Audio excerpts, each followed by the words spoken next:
وحكى بالأوضاع ماذا سيدي مهشيميوا شعبان علي إسحاق دبت جافنا محمد حسين خرس إيو مهشيميوا هورو محمد فرتك مركول عليالو خطبتين intaan way ka weynaani doontaa waa usu soo bixi doona mheshimiwa qaras wixii county kiga qaban doono waa sheegaya anigana hadda insha Allah MP soo gala waxa in qaban doono waa in sheegaya aniga ballanqaadkii maandhood aan ballanqaadi waxa kamid tahay iskuulaha intaan free ka dhigi doono insha Allah hadii aan soo gala waxa in ballanqaadaya maama damba ama nin damba areas abaar kala soo baxay inta la soo gadi doonin oo school fees lagu bixin doono insha Allah hada dilay naf nagu gaarsiyo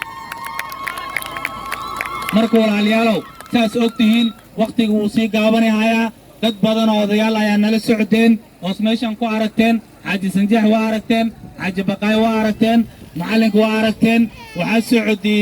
Haji Ducaale waxa socdi Ahmed Sheikh Takoy waxa socdi Haji Sanqol waxa socdi Professor Shuriye waa badan yihiin magaca Yaasiin ayaa socdi Haji Yaasiin waa badan yihiin walaalkay Kimba waa arki haysiin dad badan ayaa socdi mheshimiwaagii hore MCA ga meeshan bilaabay oo honorable Calaale waa nala socda markuu walaalayaal waqti baan soo heli doonaa beenbeenti dambe la isku maray way dhamaatay hadda waqti badan baan isla qaadan doonaa inta soo cashaa in la joogi doonaa war inta ma noqon doono waa noogu badan doonaa aniga intaan istaagno mahad celina intaas daraaddeed ayaan inta ugu istaagnay waa maatintiisa noogu soo baxdeen birta ugu horeysa insha Allah waa imaado doonaa wixii qaban doono iyo waxii shaqadii aan u imaanay waa in sheegi doonaa waa maatintiin assalaamu calaykum waraxmatullaahi wabarakaatuh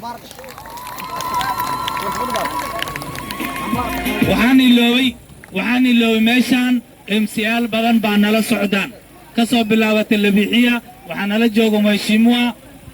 Xasan ku magac dheer red waqti waa dangerous marka ninkan